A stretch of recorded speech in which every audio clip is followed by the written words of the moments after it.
Bonjour à tous et à toutes, bienvenue sur Frais Matin. Nous sommes au matin d'un des grands jours en République du Bénin. Tous les regards sont tournés vers les députés à l'Assemblée nationale. La Constitution du 11 décembre 1990 pourrait être retouchée. Aujourd'hui, la sortie médiatique du président de l'Union fait la nation, Bruno Amoussou, est encore dans les esprits. Nous ferons donc le débat dans un instant sur cette actualité. Malversation à la SONEB, nouveau rebondissement dans l'affaire. Nous en parlerons également. La une des journaux sera présentée ce matin par Kader Achirou. Bonjour. Bonjour à vous, Nadia Diwan. Bonjour à vous, chers amis internautes. À la une des parutions ce matin, nous avons les décisions issues du dernier conclave gouvernemental en date du 4 juillet 2018. Nous avons également la une des quotidiens, les différentes réactions et commentaires en ce qui concerne l'amendement de la Constitution du 11 décembre 1990. Les organisations de la société civile approuvent le projet de loi. Le condensé de l'actualité d'ici et d'ailleurs, Barel Saïzonou, bonjour. Bonjour Nadas Diwan. Au menu de ce bulletin d'information, nous avons la sanction des auteurs de malversation par le Conseil des ministres et un éventuel prolongement du mandat du président soudanais. Coupe du Monde 2018, plus que 8 équipes restent dans les starting blocks pour aller à la conquête de la 21e Coupe du Monde. Nous en parlerons en sport. Et puis, dernier tour des éliminatoires du championnat d'Afrique des nations des moins de 20 ans, Niger 2019. Les écureuils juniors du Bénin s'activent pour forcer le verrou de l'ogre ghanéen. Nous en parlerons également. L'horoscope du jour et quelques informations pêle-mêle viendront meubler cette émission. Bonjour à tous, bienvenue. Voici la une des journaux. Bonjour à nouveau, chers amis internautes. Nous démarrons par Fraternité qui affiche ce matin en manchette toilettage de la loi fondamentale. La société civile dit oui à la révision de la Constitution. Les propositions de Social Watch Bénin et de Labo Citoyenneté. Nouroudine Sakassale en phase avec l'argumentaire du député Orden Aladati. Les regards tournés vers l'Assemblée nationale ce jour. L'honorable Yakou Malekhossou invite les députés à donner carte blanche à la révision constitutionnelle. La révision de la Constitution s'avère indispensable pour faire avancer la démocratie, dit le député Patrice Agbaudranfort Nombimé. Nous passons au quotidien Le Caribou, Conseil des ministres du 4 juillet 2018. Les 23 nominations autour de Bintou Taro. Nous restons avec Le Caribou. Bénin attendu et sollicité des instances internationales. Le passage au numérique désormais encadré.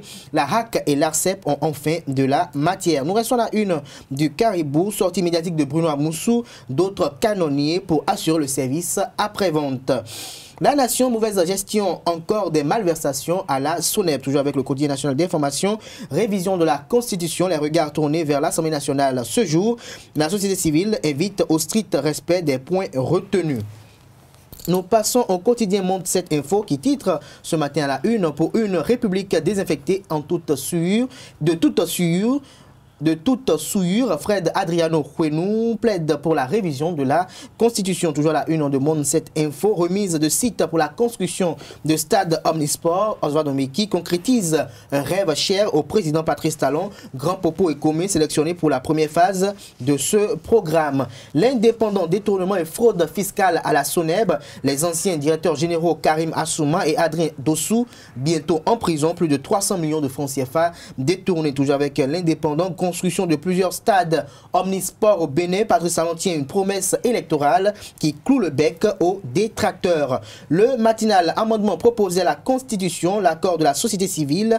Nous restons avec le défi d'une génération. Poursuite pour malversation financière. La SONEB et la ferme de Samouidji visée. Nous passons au quotidien Matin Libre à présent. Révélation de présumés auteurs de malversation au Conseil des ministres. Pourquoi le deux poids, deux mesures s'inquiète ou s'interroge le confrère toujours avec Matin Libre. Des Béninois exilés politiques, Bruno Amoussou confirme le fait. Toujours avec Matin Libre, retrait du droit de grève. L'UNSTB appelle à la mobilisation générale. Palmarès pour finir ce matin. Passage en force, révision expéditive de la Constitution du Bénin. Jeudi noir sur tout le Bénin. Talon veut défoncer la porte. L'opposition alerte et sonne la mobilisation. Sit-in de 2 jours devant le Parlement dès ce matin. Conseil des ministres, de nouveaux cas de mauvaise gestion à la SONEB. Merci à vous, Kader Achirou, pour la présentation de cette une des journaux. Hugues Amoussou est dans nos studios. Il est le promoteur de l'agence Kawerou. La 5e édition de Cotonou Barbecue aura bel et bien lieu cette année. Nous en parlerons donc dans un instant avec lui. Il sera reçu par Carles Kitomé. Voici le condensé de l'actualité d'ici et d'ailleurs avec Barel Saïzoun. Bonjour chers internautes. Le Conseil des ministres a décidé mercredi 4 juillet de sanctionner les auteurs de malversations survenues dans la ferme d'État de Samionji dans la commune de Zanyonando. Ainsi, le chargé de production animale, le comptable de ferme et le caissier ayant reconnu les faits, des mesures conservatoires et des sanctions ont été prises à leur encontre. Le ministre de la Justice et de la Législation a été instruit d'engager des poursuites judiciaires à l'encontre des intéressés.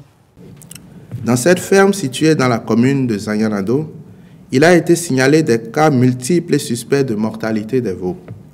Les investigations ont permis de découvrir que le chargé de production animale, M. Pakoum Djebou, procède à des ventes frauduleuses d'animaux. C'est ainsi que 16 bovins ont été vendus pour la somme d'1 780 000 francs CFA. L'intéressé a reconnu les faits et est passé aux aveux concernant d'autres opérations frauduleuses qu'il a menées avec les sieurs Prosper Mehomé, comptable de la ferme, Gérard Agbanté, caissier de la ferme, et Jassaou Kouchiko, chef d'équipe, lesquels ont également reconnu les faits.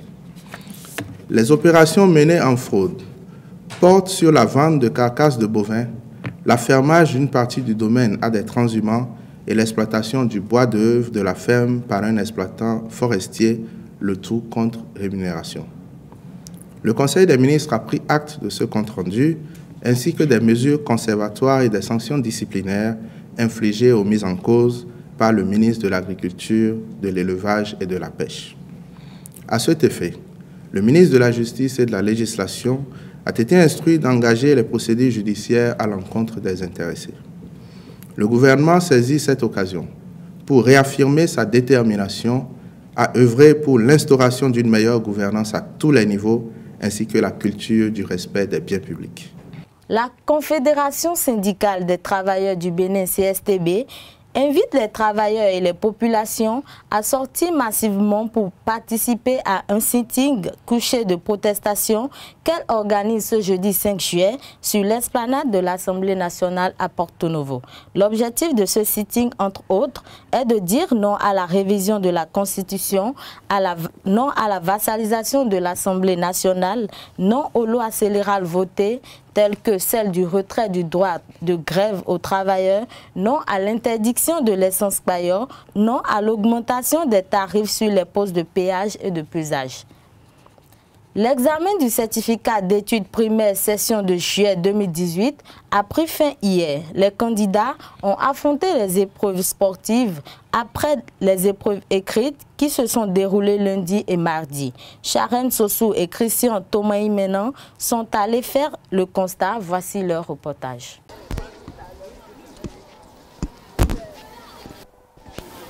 Après 2 jours de composition écrite, les candidats ont fait face ce mercredi 4 juillet aux épreuves sportives dont ils avaient pris connaissance un mois auparavant. Ayant donc eu tout le temps de se préparer, c'est avec une grande assurance qu'ils ont plongé sous les yeux des évaluateurs, le tout sous la supervision des chefs centres. Nous avons fait grimper et vitesse. Je n'ai pas eu de difficulté à faire les 2 épreuves. On a fait le grimper avec le vitesse. C'était facile. C'est le 3e jour du CEP. On a fait grimper avec vitesse. Je suis sûre de travailler. Comme j'ai vu les épreuves là, c'est trop facile. C'est pas difficile. Depuis le début là, il n'y a rien qui est difficile. Là, ça ne fait même pas peur. Mais je sais que moi je vais réussir. Et tout le monde va réussir. Le Bénin va être 100% dans cette année pour les examens du CEP. Aucun incident majeur n'a été signalé au terme de ces 3 jours. À part quelques absences, la majorité des candidats ont répondu présents. Malgré le grand nombre d'élèves inscrits cette année à cet examen, les chefs centres ont pu veiller au bon déroulement des examens et ont réussi à jouer pleinement leur rôle. On les a eus tous à 7 heures. Donc on les a accueillis dans les salles. Et ils ont émagé la liste d'émagement, ils ont émagé. Maintenant, on les a fait sortir.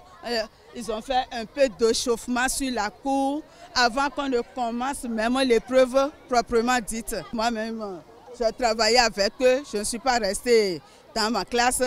Même j'ai travaillé, ils ont vu, les instructions sont bien passées. L'organisation, vous-même, vous pouvez constater. Nous avons essayé de mettre les vendeurs dehors. Je félicite les responsables du MAMP de notre ministère et de la DEC qui ont fait de bon travail.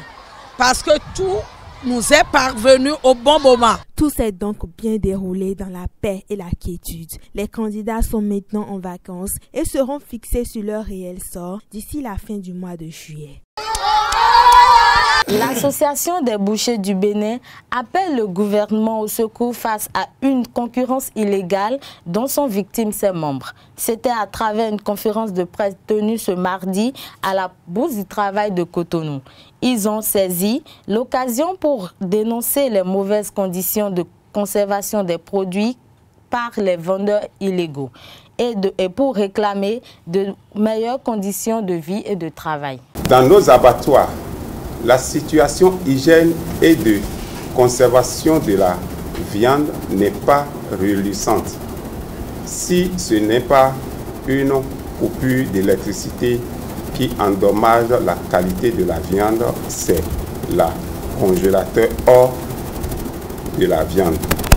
C'est également le défaut de suivi de cette activité par les autorités compétentes qui amène à voir des vendeurs ambulants de viande de qualité douceuse qui exposent en l'air, au soleil, à la poussière.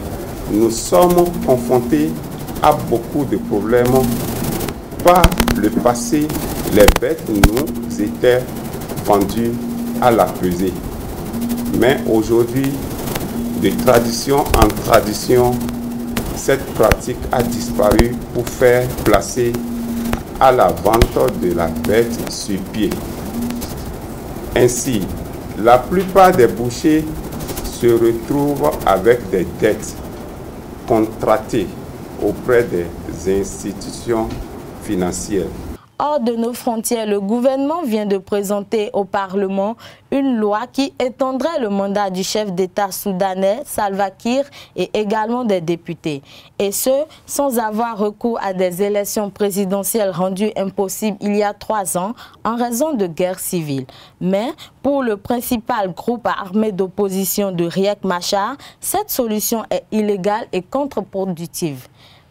Les deux parties négociaient à Khartoum un partage du pouvoir, donc cet amendement est pour eux que le gouvernement n'est pas prêt à signer un accord de paix.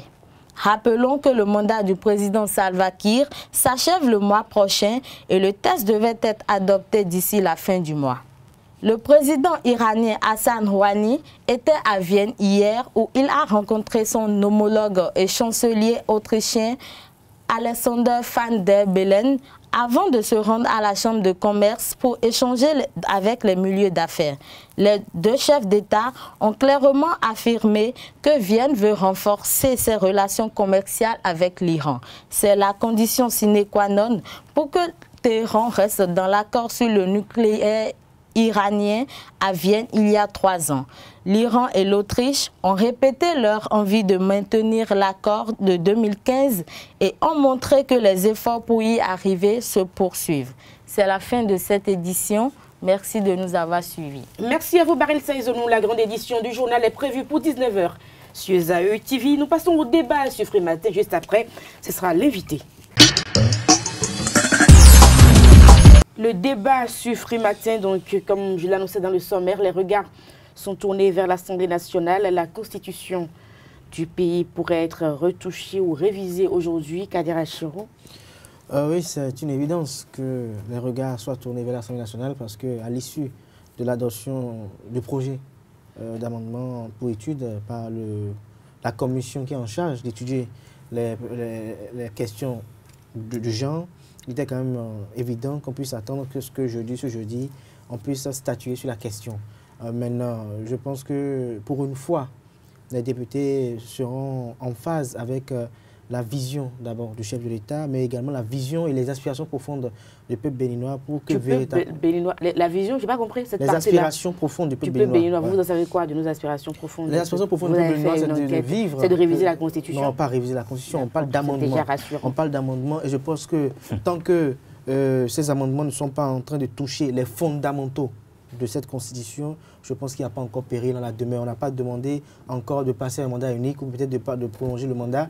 Mais là, il s'agit de l'abolition de la peine de mort qui est quand même plébiscitée par tout le monde. Il s'agit également de pouvoir évaluer un peu une stratégie pour faire la promotion de la femme. C'est quand même un désir commun, unanime. Il s'agit également, dans cette Constitution, de pouvoir voir une stratégie à travers laquelle on va essayer un peu de ne plus être de façon intempestive dans des périodes électorales. Et je pense que c'est du bonheur de tout le monde pour que désormais on évite les clivages politiques, pour que désormais on n'assiste plus à ce théâtre désobligeant politique qu'on assiste parce qu'il y a des tractations qui doivent être faites. Il y aura d'autres formes de théâtre. Connaissant le Béninois, il y aura d'autres formes de théâtre. Non, je pense qu'il y aura au moins 2 ans de vie politique morte dans le pays parce qu'on aura fini avec les élections et donc chacun doit s'atteler véritablement pour le développement. Parce que tant qu'il y a des élections, il y a toujours des pressions, il y a toujours des tentatives. Mais il y a moins de pression, c'est inhérent d'ailleurs. C'est inhérent d'ailleurs dans toute nation. Le chef de l'État appelle tout le monde au travail maintenant, il y a moins de... Tout le monde est au poste, même s'il y a les élections et tout. Il va appeler au travail, mais il a besoin quand même d'une majorité pour pouvoir faire passer d'abord ces réformes, mais pour également avoir le consensus autour de ces idées. Et s'il n'a pas cette majorité, que tout le monde est là à tourner le tour, à rester là, à divaguer ou peut-être à peindre en noir tout ce qui est fait, sans être objectif dans les analyses, je pense qu'il y a de ce qui doit être peut-être ce qu'on appelle le duel. Il doit y avoir un duel politique dans s'installer. Donc je pense qu'aujourd'hui, nous espérons, avec, je dirais, beaucoup d'objectivité, que les députés puissent véritablement valider pour une fois. Vous espérez que les députés puissent valider? J'espère, moi, que les députés puissent valider cela et adopter cela, parce que je pense qu'il en va d'abord de la vitalité de notre démocratie, mais également de la modernisation de notre Constitution. Parce qu'il faut reconnaître quand même que dans cette Constitution, il y a des dispositions qui sont mises, qui sont introduites, qui ne sont pas en phase avec les réalités actuelles. Et donc, il faut revoir les choses. Si la loi a été votée par l'Assemblée, si la loi a été votée par l'Assemblée et que dans la Constitution, c'est contraire, je pense qu'il faut quand même essayer de mettre les deux en face pour que désormais, on n'assiste plus à ce spectacle désobligeant où l'Assemblée vote et qu'après, on dit non, il y a pas, la Constitution n'est pas en phase et autres. Merci à vous, Kader Achir, on a compris. Alors, Kales Kitome, la question que je vais vous poser, c'est de savoir, mais l'opposition, tout le temps, ils sont devant l'Assemblée nationale, ils font des sittings, ils disent non, mais pourquoi tout le temps c'est la même chose? Pourquoi ils ne changent pas de stratégie, les opposants? Ce matin encore, ils vont se pointer à l'Assemblée nationale, alors que c'est quand même le lieu par excellence que des députés. Il faut bien qu'ils travaillent, nos députés. Non, mais déjà, le mot opposition me pose un souci dans la mesure où je me suis toujours demandé à quoi les gens s'opposent. Au Bénin, les gens s'opposent tout juste parce qu'ils ont contribué peut-être, ils ont fait semblant de contribuer à l'élection de quelqu'un qui est au pouvoir et ils ont réclamé des choses parce que c'est un marchandage, un vrai chantage. Quand ils ne sont pas satisfaits par rapport aux promesses qui leur ont été faites pendant la période électorale, ils se déclarent opposants sans idéologie, opposants sans projet de société, opposants sans programme, opposants qui ne sont même pas à même de réagir de façon vraiment efficiente quand les vrais problèmes de la nation se posent. Ils s'opposent tout juste parce que leurs intérêts ne sont pas satisfaits. Et donc, quand on me dit que c'est l'opposition, je vais dire non, c'est les insatisfaits du pouvoir. Et en ce sens, pour moi, ils ne comptent pas pour beaucoup. C'est vrai que quand les élections vont venir, ils ont leur fief, ils vont mobiliser les électeurs avec l'argent qu'ils auraient pris quelque part. En fait, c'est des démarcheurs politiques qui sont dans un jeu vraiment déplaisant. Et il faut trouver le moyen de mettre fin à ce genre de pratiques politiques. Que nous souhaiterons avoir des politiciens bons, de vrais politiciens. Et comme on le dit, la perfection n'est pas de ce monde. Et donc, on n'a qu'à réviser la Constitution. Ça ne veut pas dire que ce qui sera fait sera parfait. De toute façon, on va essayer de régler certains problèmes de ce moment. On dit à chaque époque, c'est mœurs. Et donc, aujourd'hui, nous avons des problèmes auxquels nous devons trouver des solutions. Si avec cette révision, nous allons quand même proposer des solutions à ces problèmes-là, quitte à revenir là-dessus quand nos réalités vont changer demain. Et donc, je ne vois pas où est la crainte. Ça fait 28 ans que nous sommes là. Et depuis 28 ans, à chaque fois, on dit on propose de modifier, on propose de réviser, on propose d'apporter des amendements à notre Constitution. Mais tellement la suspicion, on a tellement peur de l'autre, on a toujours peur que l'autre s'éternise au pouvoir, on dit tout et finalement on ne le fait jamais. Mais pour une fois, je crois que le président Talon, c'est un garçon plein. C'est un homme, je dis garçon plein, pas pour dire qu'il est un jeune garçon, mais c'est pour dire que c'est un homme viril, un homme qui prouve qu'il est vraiment homme, qui a du cran. Ne l'appelez surtout pas Agbono, il a refusé. Je ne prendrai pas le risque de l'appeler Agbono, mais cela s'entend. Cela s'entend de par sa carrière, la façon dont il pose les actes. Lui, au moins, il aura le courage. C'est ça, un homme béninois. Les hommes béninois sont comme ça, c'est des vaillants hommes, des hommes courageux qui ont comme de la poigne, les hommes béninois. Lui, il a au moins le courage de faire la proposition jusqu'à ce niveau-là. Ça peut marcher, ça peut prospérer ou pas. Mais au moins, il avait des dossiers classés. Non, il a fait la démarche. Il a fait la démarche. C'est pas lui qui est revenu dessus, c'est l'Assemblée nationale. Il a fait la démarche et si la démarche pouvait prospérer, je crois qu'on aurait réglé un problème. Et prochainement, pour réviser, il serait moins compliqué. Parce qu'il aime beaucoup notre pays, le président. Franchement, il aime beaucoup le Bénin. De toute façon, leur constitution nous pose des problèmes que nous devons régler pour avancer. Alors, Kader Achirou, l'opposition est-elle soudée? Vous allez nous en parler? Oh, l'opposition n'est pas du tout soudée parce que vous avez constaté qu'au sein de ce regroupement FSP qui a créé le CDD, ce FSP ne s'acoquine qu'en fonction des intérêts du moment. Vous allez voir des conférences de presse qui sont organisées. On a comme l'impression que le FSP est constitué que du PCB. Et donc, quand il y a des conférences de presse qui sont organisées, quand il y a peut-être des uns et des autres qui sont incriminés dans une affaire de malversation financière, ce sont les FCB qui sont concernés. Vous voyez une forte délégation des députés FCB qui viennent aussitôt à la conférence de presse. Mais quand ce n'est pas eux qui sont concernés, vous ne les voyez pas présents. Quand c'est peut-être l'USL qui est concerné, vous voyez une forte délégation, je me dis parfois que donc ça veut dire que ce sont des accointances ou des assemblages, des rassemblements par rapport aux intérêts du moment. Et ce qui est dangereux par rapport à notre démocratie, c'est ce qui va se faire aujourd'hui à l'Assemblée nationale. On parle d'un système de 2 jours. C'est de 2 jours pour apporter quoi véritablement? Quelles sont les propositions concrètes qu'ils apportent? Et ils parlent aujourd'hui maintenant, ils disent, on va les écouter, on a comme l'impression qu'ils sont d'accord avec la révision de la Constitution. Les communications qu'ils ont fait dans les journaux, ils parlent de révision expéditive. Qu'est-ce qu'ils mettent dans le mot expéditif? Ils vont vous l'expliquer, vous réapportez nous, ils vont vous l'expliquer. Merci à vous, Kader Achirou. C'était le débat sur Freematin. Nous recevons donc à présent Hugues Amoussou, comme je l'annonçais. Il est le promoteur de l'agence Kaweroux. Hugues Amoussou, bonjour. Bonjour Nadège. Vous êtes le promoteur de l'agence Kaweroux. Vous organisez donc cette année la 5e édition de barbecue. Ça aura bel et bien lieu, cette édition-là? Oui. Carles Kitomé. Bonjour. Bonjour Nadège. Oui, tout à fait, à nouveau bonjour. Hugues Amoussou, bonjour. Bonjour Carlos. On vous a connu dans le milieu artistique, on vous a vu promoteur de sites internet et aujourd'hui vous nous revenez avec Cotonou Bénin Barbecue ou Cotonou Barbecue. Et dites-nous, c'est vraiment quoi le nom de votre festival et qu'est-ce qu'on peut dire à propos de Cotonou Barbecue? Bon, en fait, l'agence Kaweroux Communication est une agence qui fait dans l'événementiel essentiellement dans les grands événements. Et au nombre de nos projets internes, nous avons le Festival des Grillades que nous faisons dans toutes les grandes villes du Bénin. Mais à Cotonou particulièrement, nous appelons cet événement Cotonou Barbecue. Cotonou Barbecue, c'est déjà 5 ans que ça tient la route, que vous rassemblez les gens au Stade de l'Amitié. Oui. Et pour cette édition, qu'est-ce qu'il y aura de nouveau? Cotonou Barbecue, c'est une foire culinaire à caractère festif où les restaurateurs viennent exposer un certain nombre de grillades, de variétés de grillades. Vous savez, les grillades, c'est la cuisson par concentration de chaleur d'un morceau de viande ou de poisson. C'est le mode de cuisson le plus ancien au monde. Et bien que ce soit répandu dans toutes les cultures du monde, et chaque pays, dans chaque région, il y a des particularités. C'est ces particularités que nous avons au Bénin, de faire les grillades que nous essayons de mettre en valeur à travers ce festival. Donc nous invitons les populations à venir découvrir des variétés de grillades, à venir s'amuser, à suivre des spectacles, à faire des jeux. C'est des moments de convivialité. C'est essentiel. C'est ça Cotonou Barbecue à la base. Et nous sommes allés d'édition en édition. Nous sommes en train de préparer la 5e édition de Cotonou Barbecue cette année. Et c'est un festival qui se veut cette année incroyable.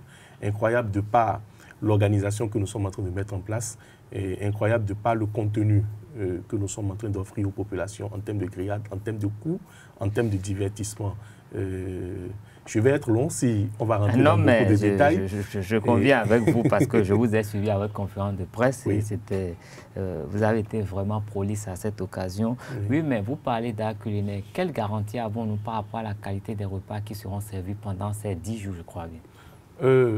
Oui, c'est vrai que tout ce qui est nourriture est sensible, tout ce qui est consommable est sensible. Et au niveau du comité d'organisation de Cotonou Barbecue, nous avons pris un certain nombre de dispositions pour garantir la qualité aux populations. Déjà, ça passe déjà par la sélection des restaurateurs. Ce n'est pas n'importe qui vient faire des grillades sur Cotonou Barbecue. C'est quoi les conditions? Il faut d'abord être un restaurateur connu, il faut passer des tests, et il faut présenter un plat validé par un collège de cuisiniers, de chefs cuisiniers, et validé aussi par des services sanitaires. Parce que la composition des plats, elle est sensible. Avant d'avoir un plat sain, il faut avoir comment on appelle, des intrants sains. C'est parce que les produits qui composent les plats sont sains que le plat en général il est sain, mis à part le processus de cuisson. Donc pour cette édition, nous sommes en train de veiller à la qualité des produits qui seront utilisés. Ce serait une innovation, c'est la première fois au Bénin que nous allons avoir un événement culinaire 100% bio. Quand je dis 100% bio, c'est un gros challenge, c'est vrai, mais nous sommes en train de travailler pour que tout ce qui soit utilisé sur le festival soit 100% bio. Êtes-vous sûr qu'avec les viandes congelées à gauche, à droite, on aura vraiment des produits bio sur ce festival? Il n'y en aura pas. C'est quand déjà? C'est du 27 juillet au 5 août. C'est du 27 juillet au 5 août. Il n'y aura pas de... Le mot incroyable a tout son sens. Et quand vous voyez la taille de l'événement, et vous vous dites, bon, est-ce qu'ils pourront faire ça? C'est ce que nous voulons faire en réalité. Nous voulons un événement ou une rencontre culinaire où les produits béninois, les produits locaux soient utilisés vraiment à 100%. Et il n'y aura pas de congelé, comme je vous l'ai dit. J'espère qu'à cette édition du festival, il y aura un petit coin réservé pour Isabelle TV. Certainement. Bon. Comme toutes les années d'ailleurs. Comme toutes les années d'ailleurs, mais il y aura un petit coin réservé pour tout le monde. Pour tout le monde. Et pour les journalistes et les communicateurs, parce qu'ils aiment bien consommer du bio, nos chers confrères. Le thème de notre campagne, c'est « Le goût dépend de la position ». Et vous allez venir prendre la position journaliste sur le festival et bénéficier de tout ce qui relève de votre position. Voilà. Merci à vous, Carlos Kitome. Moi, j'aimerais savoir avec Hugues Amoussou, il n'y aura pas de sachet plastique?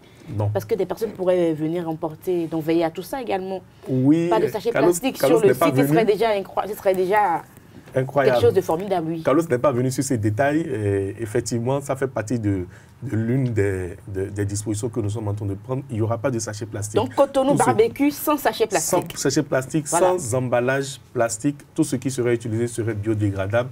Et cette mesure n'est pas seulement sur les nourritures à emporter. Parce que quand vous parlez de sachets, c'est ce qui est emporté.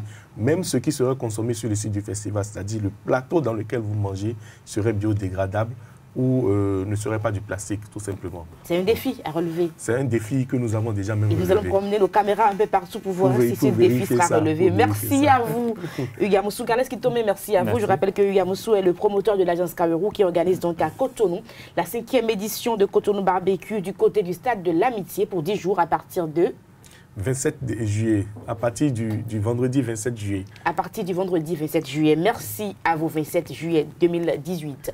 Nous passons au sport et à l'horoscope du jour sur Free Matin. L'horoscope du jour dans un instant avec Ruth Sodeji, bonjour. Bonjour Nadège. Les sports, Larios Adiabono, bonjour. Bonjour Nadège. Nous commençons donc par ce qui fait l'actualité au Bénin, la Fédération béninoise de lutte qui signe un protocole d'accord ce matin même. Tout à fait Nadège, une nouvelle ère s'annonce au niveau de la lutte béninoise. L'instance de gestion de cette discipline au Bénin signe ce matin, comme vous l'avez dit, un accord de partenariat avec l'agence de communication sportive Sportis. Cette signature de protocole d'accord va se dérouler au siège du Comité national olympique et sportif béninois, CNOSBN, au stade de l'amitié Général Mathieu Kérékou de Cotonou.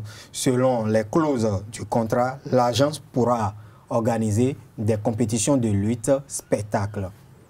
Alors, les écureuils juniors à présent en foot, les écureuils juniors du Bénin s'activent pour forcer le verrou de l'ogre ghanéen dans le cadre du championnat d'Afrique des nations des moins de 20 ans Niger 2019.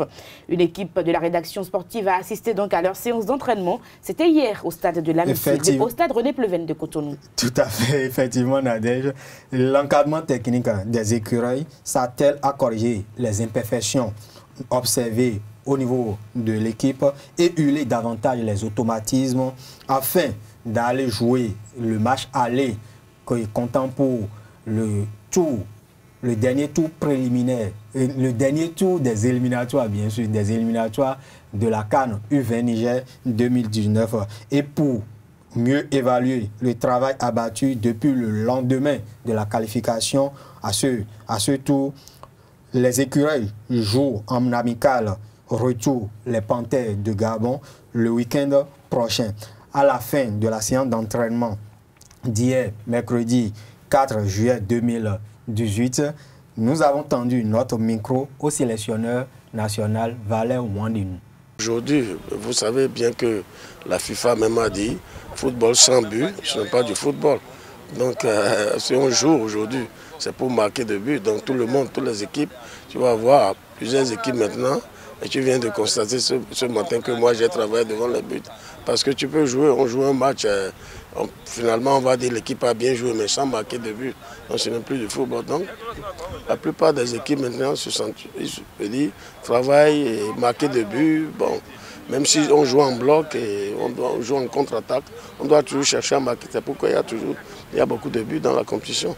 En attendant que ces nouveaux joueurs dont il parle ne se distingue au niveau de la sélection, le capitaine Ibrahim Ogoulola impacte déjà la prestation des écureuils. Double buteur lors du match aller à Libreville, le milieu de terrain des requins de l'Atlantique s'est également confié à nous à la fin de cette séance d'entraînement. Ouais, l'ambiance du groupe est très bonne. On a un bon état d'esprit. On se prépare pour les matchs à venir. On a un match amical le samedi. Et puis dire que globalement, on a une très bonne ambiance et on est sur une bonne lancée. Aujourd'hui, ce match est très important pour nous. Ce match va permettre de nous donner confiance. On devait le gagner, on ne se met pas la pression, mais on devait gagner le match pour que le public béninois, nous croit en nous et nous accompagne pour la qualification. Ce match est très important pour nous. Même le terrain, c'est un joueur. J'essaie de travailler ça et voilà, c'est le résultat qui donne sur le terrain quand tu travailles beaucoup. Et je vais continuer de travailler afin de mieux marquer encore plus. Je n'ai encore rien fait, je me dis dans la tête. Et c'est très important pour moi et ça me met en confiance et ça met aussi en confiance le groupe pour les éliminatoires.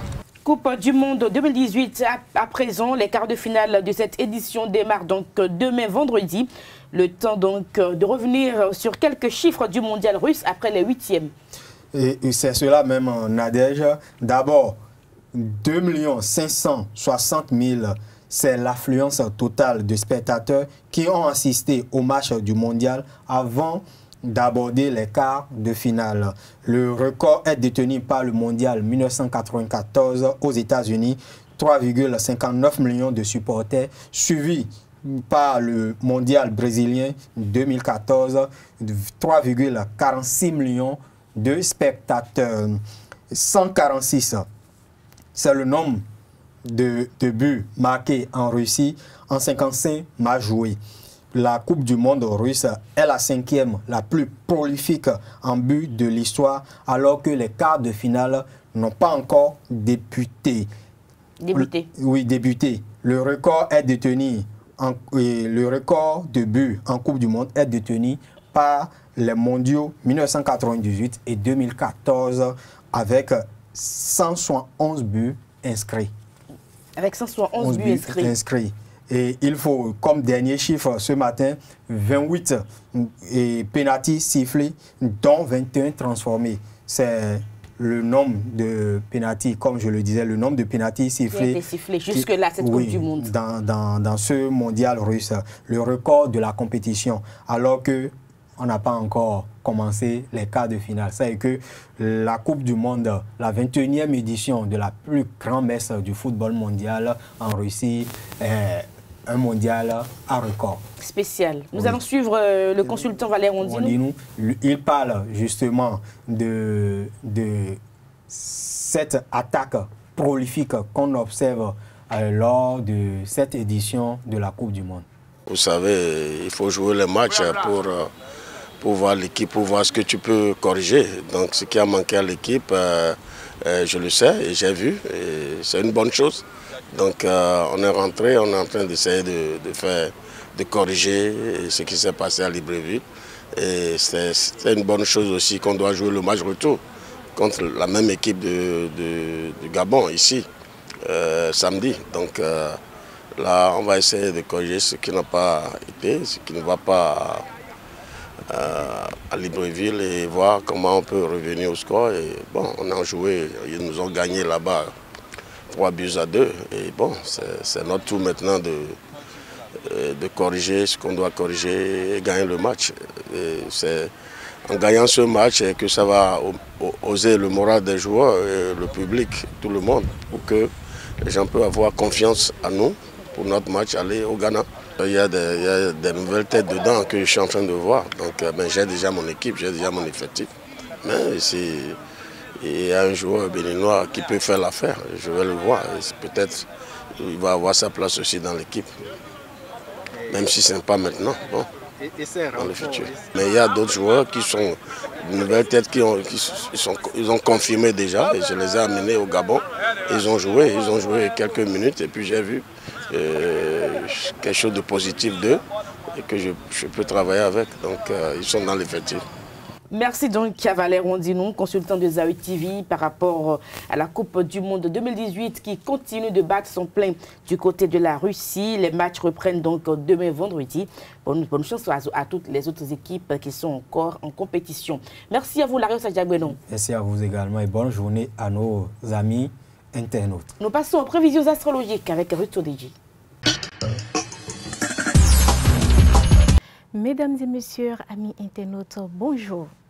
Enfoncer les portes déjà ouvertes est tout à fait stérile. Restez assis sur vos prioritaires de fond. Votre forme est très fluctuante. L'essentiel serait d'harmoniser vos activités sur la journée et de faire une sieste si possible. Ainsi prédit les prévisions astrologiques pour ce jour. En tapant les portes de chaque signe, en commençant toujours par nos amis béliers, l'harmonie règne en famille où vous mettez tout en œuvre pour améliorer vos conditions de vie et celles de votre entourage. Chez les amis taureaux, certaines nouveautés qui surgissent dans votre vie matériels vous seront utiles pour l'an prochain, mais néanmoins, ne les négligez pas. Chez les amis gémeaux, l'argent rentre et vous avez la possibilité de l'exploiter de manière efficace et rentable. De même, pour vos talents, vous ne vous priverez pas alors de faire valoir vos mérites.